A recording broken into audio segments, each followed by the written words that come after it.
Dios les bendiga, estimados estudiantes. Un gozo saludarles nuevamente, esta vez para iniciar nuestra cuarta semana de estudios del curso Bases Bíblicas y Teológicas del Ministerio. Un curso tan precioso que estamos adelantando, gracias a Dios. Ya vamos un poco más de la mitad del curso, ¿verdad? Muy felices de que Dios nos esté bendiciendo y nos esté guiando en este aprendizaje. Esta semana iniciaremos nuestra tercera unidad de estudios. Y esta tercera unidad tiene el tema general de aspectos bíblicos, teológicos del ministerio en el Nuevo Testamento. Y dentro de este tema general vamos a estar enfocándonos en un tema principal de el temario que está allí en el contenido de esta unidad. Hay varios temas, pero no nos da tiempo, ¿no?, de tratar todos los temas, así que ustedes como estudiantes, a través de sus lecturas y sus actividades semanales, complementan el resto de los temas de cada unidad. En este caso, entonces, estudiaremos el modelo del ministerio de Jesús. Y para ello quiero comenzar citando un pasaje de Mateo capítulo 9, versículos 35 al 38, donde se lee de la siguiente manera: Recorría Jesús todas las ciudades y aldeas, enseñando en las sinagogas de ellos y predicando el evangelio del reino y sanando toda enfermedad y toda dolencia en el pueblo. Y al ver las multitudes, tuvo compasión de ellas, porque estaban desamparadas y dispersas como ovejas que no tienen pastor. Entonces dijo a sus discípulos: a la verdad, la mies es mucha, mas los obreros pocos. Rogad pues al Señor de la mies que envíe obreros a su mies. El significado de este pasaje lo vamos a estar estudiando en la medida en que vamos a tratar las diversas características del modelo del ministerio de Jesús. Pero por lo pronto, ¿no?, quiero que demos un vistazo más o menos a lo que el pasaje trata de indicarnos. Recorría Jesús todas las ciudades y aldeas. Nos indica la movilización del Señor en su ministerio, ¿no?, su proactividad. El Señor iba donde estaban las personas. No esperaba que las personas viniesen a Él, sino que hacía presencia, ¿verdad?, en los diferentes lugares, conforme a la misión que le había encomendado su Padre. Y como sabemos, tenía una urgencia grande por cumplir esa gran misión encomendada por el Padre. Por eso era incansable. Dicen algunos autores que los evangelios apenas nos narran o nos cuentan diversos milagros y situaciones que sucedieron en la vida de Jesús, pero solamente abarcan un periodo de 30 días. Imagínense, ¿no?, si los evangelios narraran al detalle todos los días de la vida de Jesús y todos los milagros y señales que hizo. Es por esto que el evangelista San Juan dice que hizo Jesús muchas otras cosas, dio muchas más enseñanzas, hizo muchos milagros, además de los que están registrados allí en su evangelio, que si se escribieran una por una, todas esas cosas, pues no cabrían en el mundo, ¿no?, usa esa expresión hiperbólica, no cabrían en el mundo los libros que se tendrían que escribir. Entonces, es importante, ¿no? Esa actividad de Jesús permanente. Ahora dice que iba enseñando en las sinagogas, ¿no? Una de las tareas principales. Jesús es conocido como el maestro, ¿verdad? El rabí. Es el maestro de maestros, ¿no? Nuestro modelo para la educación cristiana. Él iba enseñando en las sinagogas de los judíos, porque precisamente vino a lo suyo, como dice la palabra, ¿no? Y fue enviado para el pueblo judío primeramente. Luego, pues, él encomendó a sus apóstoles el poder continuar con su ministerio a todas las naciones, como era el propósito de Dios original, ¿no? La salvación de todo el mundo. Dice, y predicando el evangelio del reino, ¿verdad? Predicando, proclamando las buenas nuevas de salvación, proclamando aquella ética del reino de Dios, aquellos valores preciosos del reino, ¿verdad? Para una nueva vida, para la transformación de la conducta del ser humano. Entonces iba por todo lugar proclamando ese evangelio del reino y sanando toda enfermedad y toda dolencia en el pueblo, ¿verdad? Jesús también atendió las necesidades humanas y se destaca allí pues cómo el Señor sanaba a los enfermos.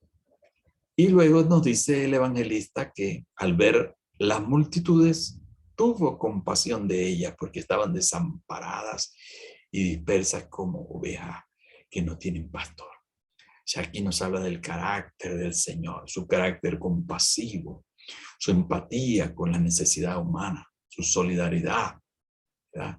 Con los pobres, con los que estaban padeciendo necesidad, con los que se encontraban desorientados espiritualmente.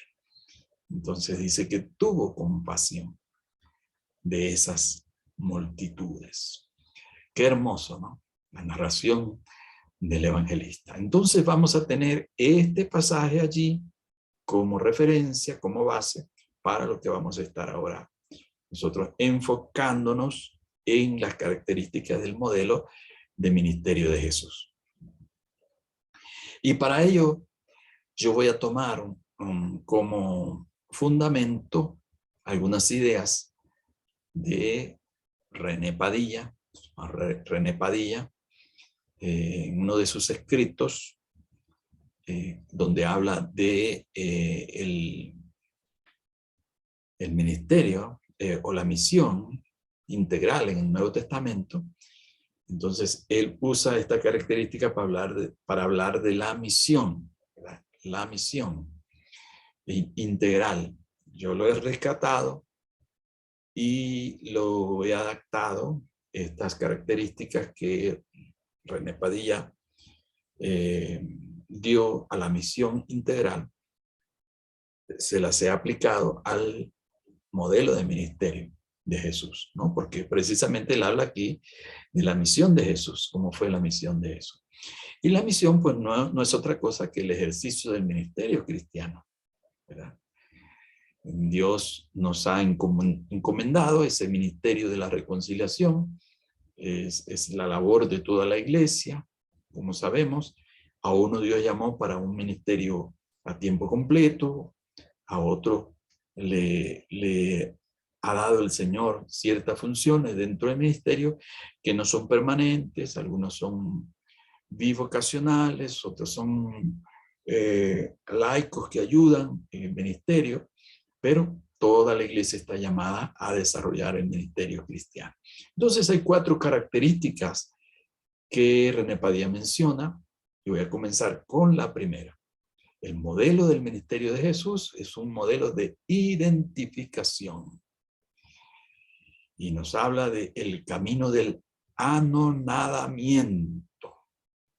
En ese pasaje tan importante de Filipenses capítulo 2, versículos 5 al 11, ¿no? Que se conoce como la kenosis o el vaciamiento, el despojamiento del Señor, Dice el apóstol Pablo que en su condición preexistente, el Señor Jesucristo era igual a Dios, ¿verdad? Pero no tuvo el ser igual a Dios como cosa que aferrarse, ¿no? O como excusa, sino que se entregó a sí mismo, se ofreció a sí mismo y se humilló, que es lo que significa la kenosis. Se humilló, se despojó de su gloria para venir a hacerse hombre. Y no solamente asumió la condición de hombre, sino también la condición de siervo.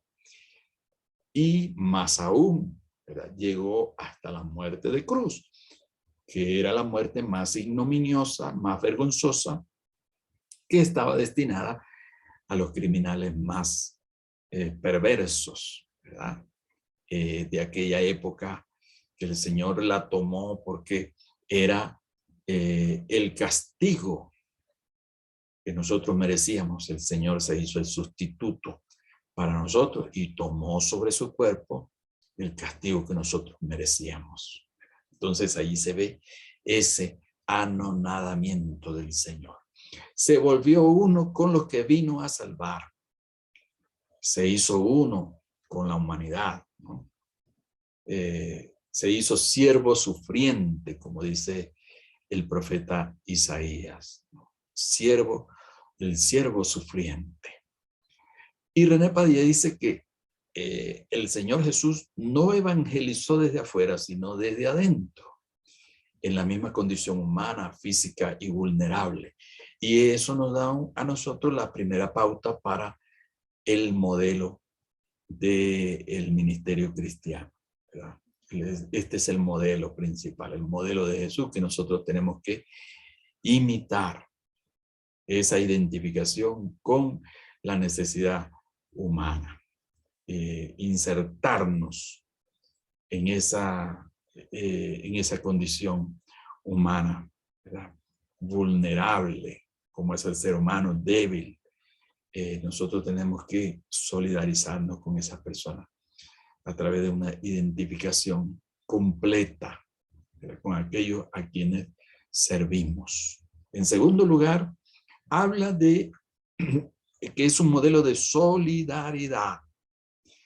Hizo suya nuestras enfermedades y dolencias.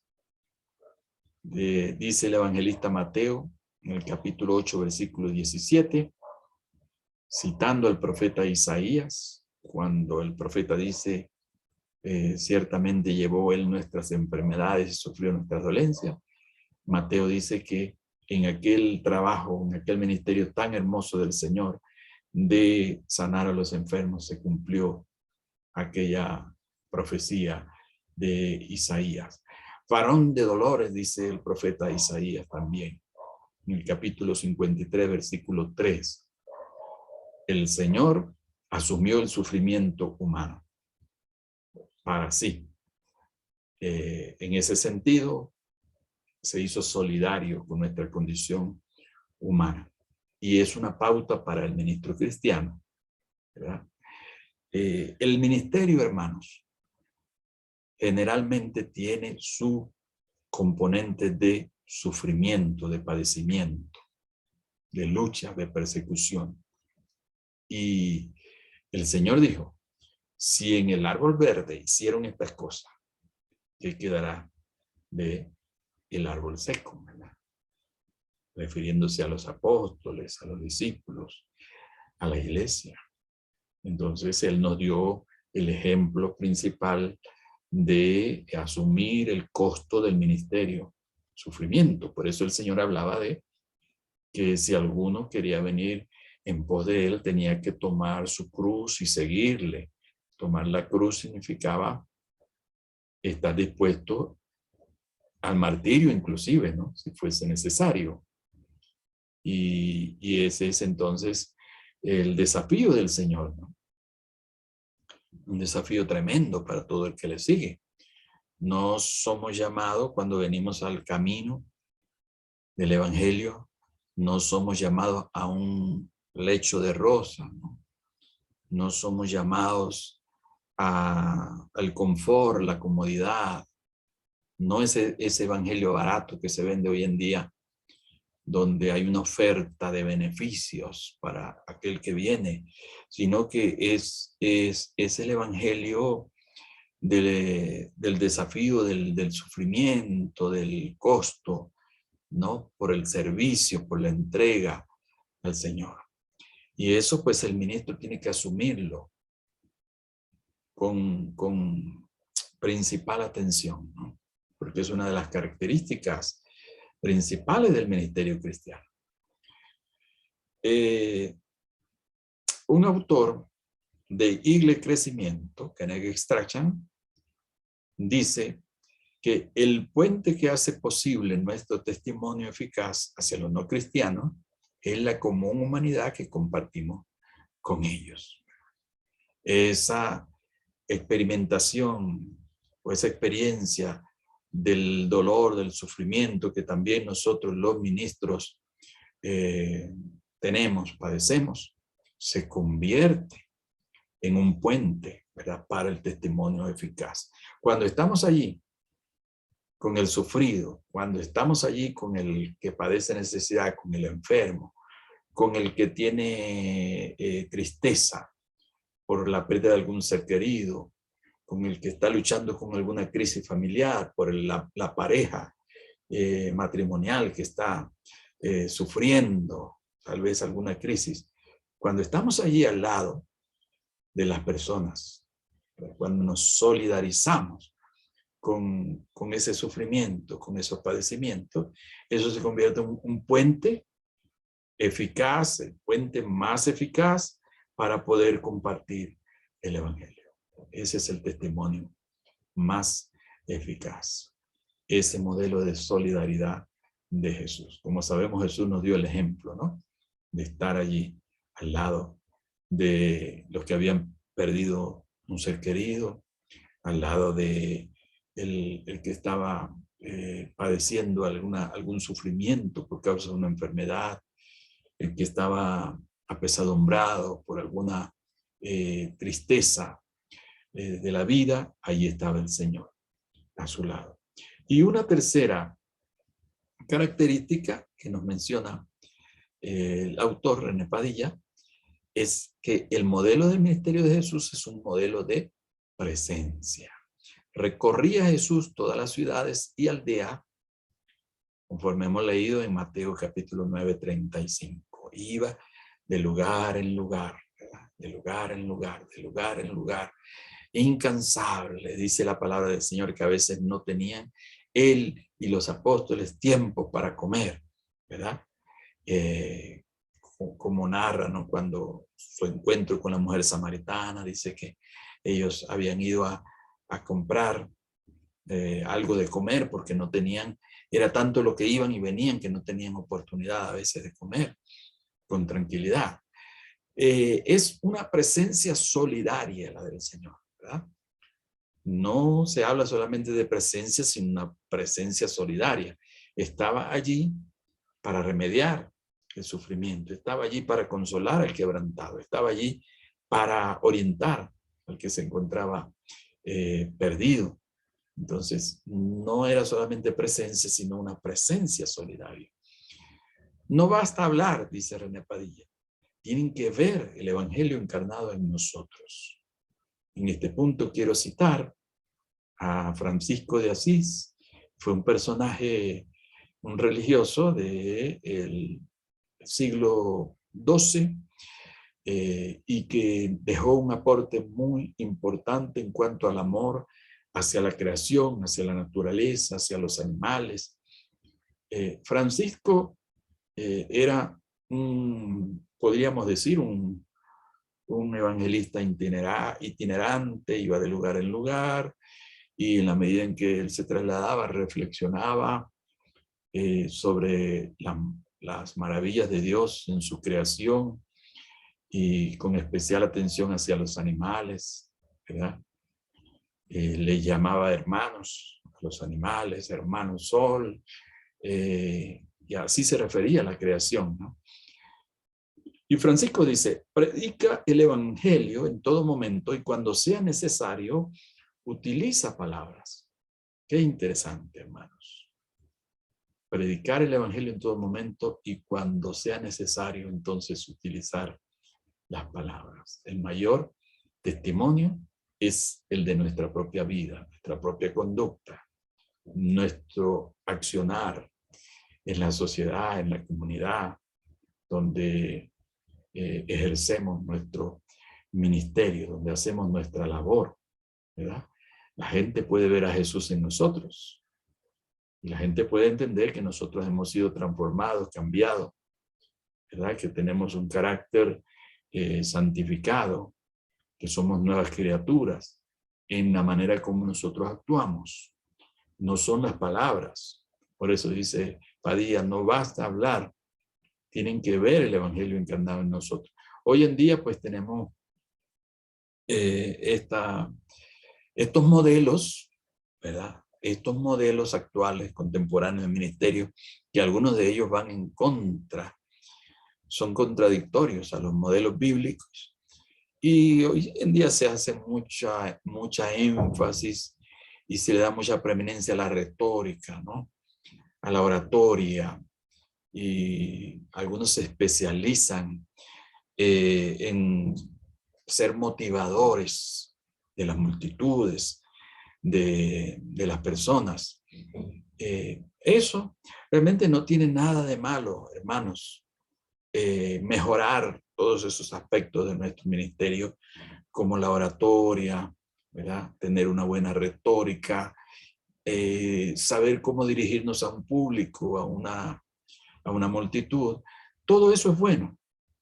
Pero lo más importante, de acuerdo a la palabra de Dios, es el carácter del ministro. No podemos vivir de apariencias. No podemos dedicarnos de darle preeminencia a las cosas que son secundarias. El carácter, de acuerdo a la palabra de Dios, el carácter del ministro, es lo que más habla, ¿no? Es lo que más habla a la gente, ¿no? Como decía alguien, por ejemplo, decía que es muy importante, ¿no? Es más importante el mensajero, en este caso el carácter del mensajero, ¿no? Que aquello que él pueda comunicar, porque si lo comunica inconsistentemente con su carácter, con su conducta, eso se va a convertir en una barrera para que la gente pueda creer, pueda oír el evangelio. Entonces, el carácter del ministro es sumamente fundamental.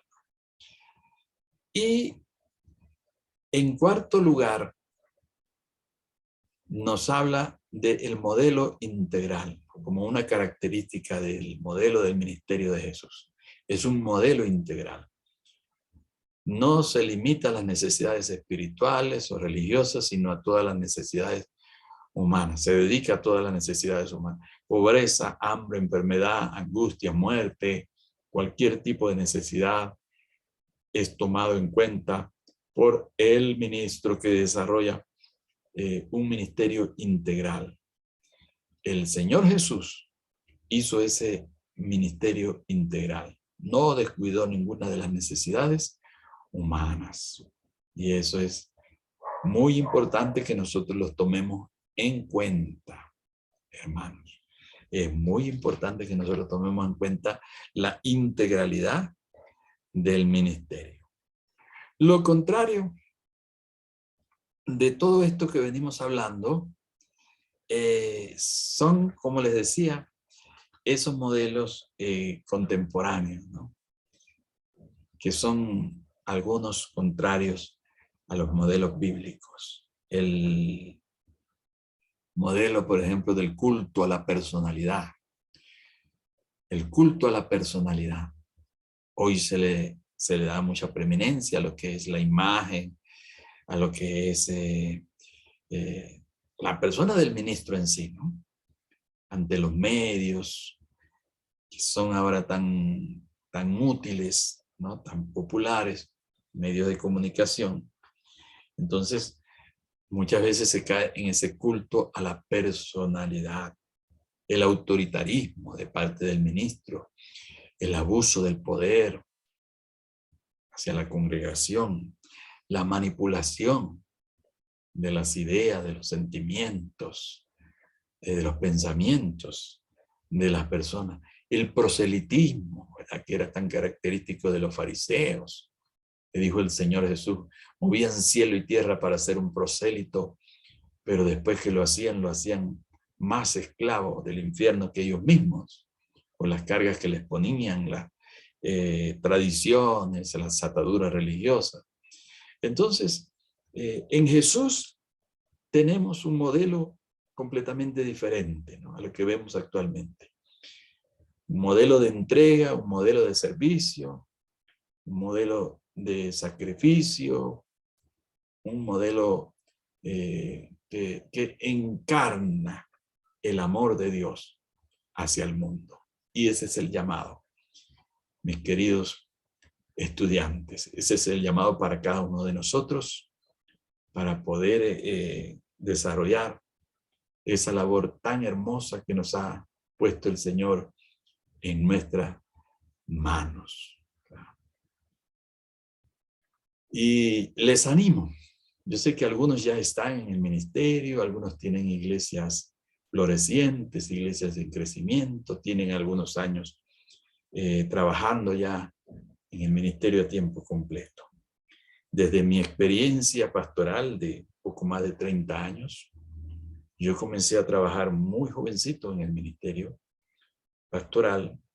Yo quiero animarles, hermanos, desde lo profundo de mi corazón, amar el ministerio y asumirlo a pesar del costo, a pesar de tan grandes desafíos que tiene el ministerio, asumirlo con toda confianza en que la presencia del Señor nunca nos va a faltar. El Señor ha prometido estar con nosotros y eso lo vemos pues allí en la palabra del Señor. Nunca dejó solo a ninguno de aquellos a quienes llamó, sino que los acompañó, los fortaleció frente a la prueba, frente al sufrimiento, fortaleció el carácter de ellos y les ayudó a salir adelante. Así que ánimo, mis hermanos, ánimo.